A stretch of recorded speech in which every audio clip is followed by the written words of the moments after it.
Thank you, Herbert. Just a correction, I've been CEO for about 4 or 5 years, but I've worked for Sun Engineering for about 40 years. Just a brief on me, Mark McMonagle, current CEO of Sun Engineering. We've been operating in PNG for about 22 years, and next year we have our 50th birthday in Australia. So Australia's our primary market, and PNG is a smaller market for us than Australia, but a more favoured market for us. It's easier to do business in the PNG than it is to do business in Australia, I can assure you.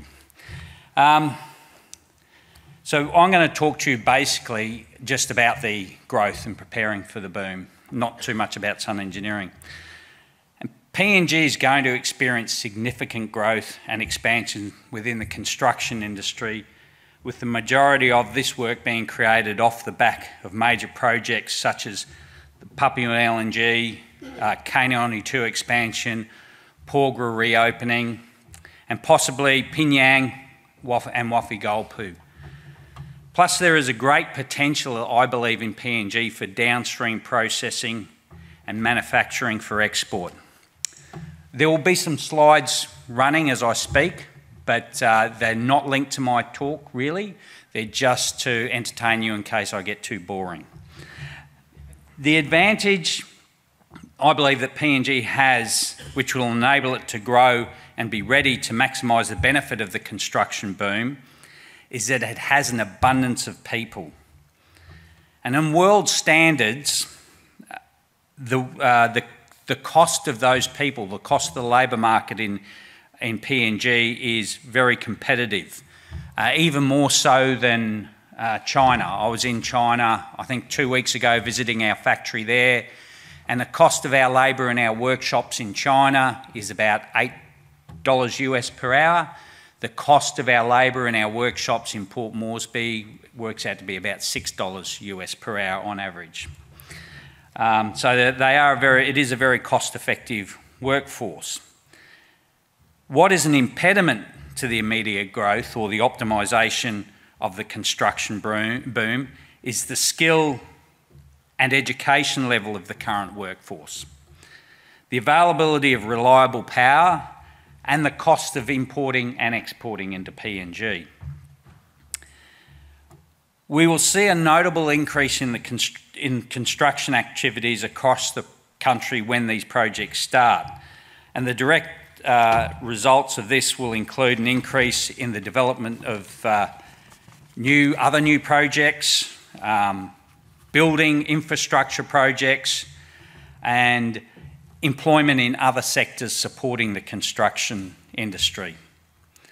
And if we employ mostly PNG citizens in the country, then we'll get a huge benefit, an injection to PNG via IRC revenue, superannuation, and just the benefit of people spending money and keeping their money in Papua New Guinea. This will provide to the country economic growth, improved education, improved health, urbanisation, increased government infrastructure spending, technological advances, and it will also attract further foreign investment. All these things will have a positive effect on the economy, creating job opportunities and stimulating related industries. However, it's essential that we manage the construction boom carefully to prevent issues like stealing labour from one existing labour pool in PNG just to fill the gap in another labour pool. We need to create more labour, not steal the existing labour. It can create supply chain strains and economic imbalances if we're not careful. One of the most significant benefits of this boom is the creation of employment opportunities across the country. Construction projects require a diverse range of skills, from labourers, trades, people to engineers, project managers. This will see a direct increase of demand in the hospitality, travel and logistics industry sectors also.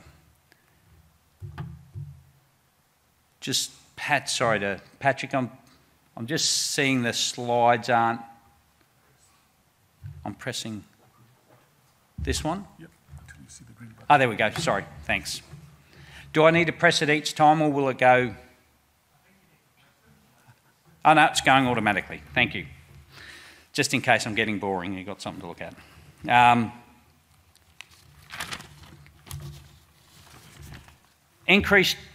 The increased demand for workers will reduce unemployment in the country and improve overall economic well-being for the citizens of PNG. Preparing PNG for a construction boom involves a combination of skills development, safety training, and strategic planning that needs to be implemented, but it needs to be implemented now to ensure a successful transition into the boom while also stabilising the country post-boom. For PNG to capitalise on the boom and to ensure that the residents maximise their opportunities, PNG will need to invest in training and upskilling of its people to minimise the need for the foreign workers. But I reiterate, we need to make this investment now. The question is who will do this training and who will fund this training? Sun Engineering, my family's company, is investing in training of our people, but it's to suit our needs. I'm not doing it for philanthropic reasons, I'm doing it to suit the needs of our business. We're bringing our PNG workers down to Australia and we're taking them to other countries where we're delivering projects, Fiji, Nauru, Vanuatu, but predominantly most of them are coming to Australia. And we're upskilling them. We bring them down for a period of time, we upskill them in Australia, but we're bringing them down and upskilling them on our project needs. So it's a benefit to us. But for us, there is no guarantee we'll be awarded the works from the future mega projects. Therefore, it's hard for us to justify investing in upskilling and training of people beyond our foreseeable needs. However, the more people that we upskill internally or send abroad for training, the more PNG will benefit and will be prepared for the boom. However, for people to truly benefit, there needs to be a lot more people put through this upskilling. There are a number of PNG citizens in Australia on the Pacific Labour Mobility Scheme, which people know as the PALM scheme. However, this scheme is only for the hospitality and agricultural industry and does not permit you to bring anyone to any of the capital cities where the work and the training is. We applied for the PALM, but because of our postcode, we couldn't bring PNG people down on the PALM scheme, so we have to bring them down on different visas. Whilst they are honourable schemes, the PALM scheme, that's not going to help prepare for the resource construction sector. It's a different skill and trade, so it'll help for the hospitality people, but not for the actual delivering of the project. Australia currently has a shortage of skilled workers. Hence, the upskilling of PNG workers helps Australia also to fill our skill shortage void. But there is a large skill and education level gap between a worker educated in PNG and a worker educated in Australia. The work ethic is, I could say in a lot of cases for PNG's case, are better than the Australian work ethic. The intelligence levels are the same. It's just that more structured training regime that exists in Australia that enables us to have a better level of tradesmen. PNG does have some effective trade-based training, for example, NC1, NC2, NC3 and trade. But the issue with this training in PNG at the moment is it's done at Polytech and they're not usually employed people. They're people that don't have a job that go and do this training. And most people in PNG will have competing needs of humanity. For example, do I need to earn money for my family? Or can I afford to not have income and continue training? The most effective results come from employment-based trainings, in employment-based apprenticeships. If you go back to the 20th century, I talked to some of our tradesmen that are down in Brisbane and asked them about their training and their education when they were going through their trades. And back in those days, in their first year, they were on 84 toya on the first year, 1 kina 50 toya second year, 1 kina 57 toya third year, and 2 kina 10 toya as a tradesman. Thankfully, tradesmen nowadays earn 10 times that amount, but they're also paying about up to 40% tax in some cases in PNG. There are still companies that are doing this employment-based apprenticeships like OTML, but if we want to prepare for the boom, we need a lot more. Sun Engineering is fortunate that we have the workshops in Port Moresby, Australia and China, plus we have the construction projects in Australia and around the Pacific. So we're able to train our employees effectively, either send them to college or bring them down to Australia for upskilling. But the major impediment currently is the lack of work in the PNG market for training of apprentices. I'd be employing a lot more people and training a lot more people if there was more work in PNG. We are seeing our industry import far too much fabricated product into PNG. These products like fabricated structural steel, piping, plate work, it needs to be fabricated in PNG rather than being imported. One, it's more cost effective and you're not paying import duties, but there just doesn't seem to be the impetus to want to manufacture in PNG. People seem to procure overseas, import from China or whatever, rather than get it manufactured in PNG. And if they do, then that'll increase the amount of people that get trained. We have the stability of fabrication and work in Australia for the Australian market, hence why we're bringing our PNG workers down to Australia for upskilling, but also to fill employment gaps in Australia. However, this is costly. We pay them in Australian wages, plus we have the cost of accommodation, and we have the cost of flights. It'd be far more beneficial if we could have the market in PNG, so we could be employing more people in PNG and training more people in Papua New Guinea. Hence,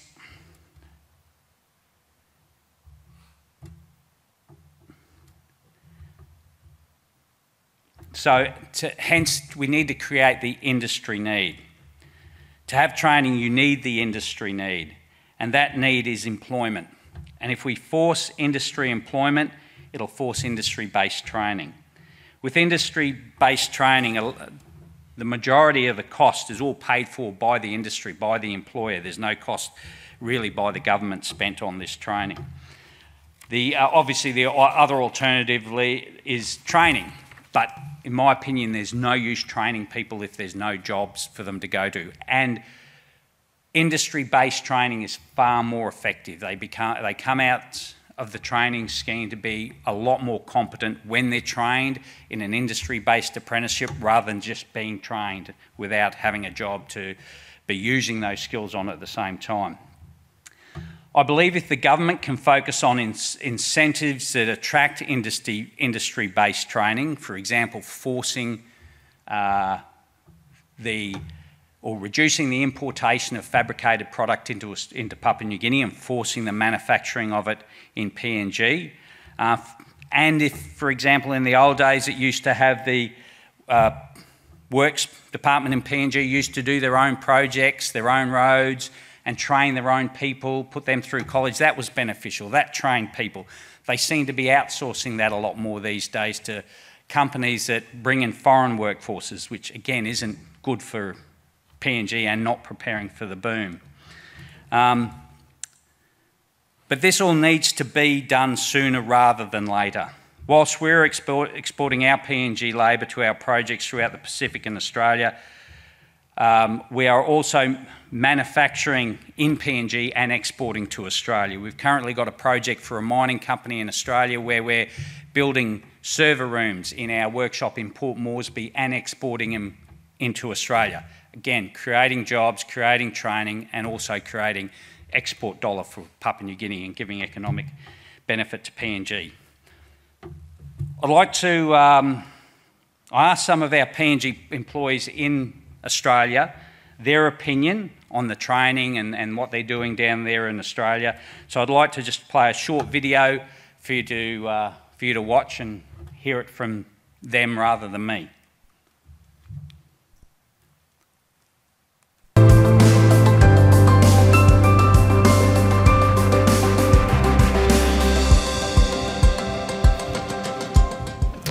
There's so many things that I'm learning. Coming here is another level for us Papua New Guineans. Gaining new skills from here abroad, going back, gonna help me develop my country as well. I think personally, I think Sun Engineering is one of the company where have a lot of respect and everybody is just interrelated and connected. Sun Engineering is the one only company that is providing training to Papua New Guineans as far as I'm concerned. Everything good. They look after people, their safety, welfare, everything. It's good. But what Sun Engineering did just make me so proud. Because I'm a young guy there, that they bring me here, I'm so proud. So that's I feel sad all my life and say thanks God to bring me here, Sun Engineering. It will help a lot, especially in the fabrication and welding industry. My skills will be a bit higher because at the moment there's a lot of mining and other constructions like LNG projects and things like that going on. And then with Sun Engineering, that will upskill me and put my market a bit higher. I do believe Sun Engineering should continue with the upskilling of Papua New Guineans because it aligns with the PNG 2050 vision, and yeah, it's developing young people and upskilling them is definitely the way to develop the economy and the people. So we're fortunate to have those projects in Australia and around the Pacific, and we are lucky we can expose our employees to the benefits of much higher earnings and a diverse skill-based training in the countries they work in. This also benefits their families back home, but also the PNG economy. But the big benefit for us, and the reason why we do it also, is help Sun Engineering have a large, highly skilled workforce so that when these projects do start, we can try and monopolise it as best as we can with a good, large skilled workforce. So thank you for taking the time to listen to me today, and hopefully no one's fallen asleep and I've just run out of time, and enjoy the rest of the conference. Thank you.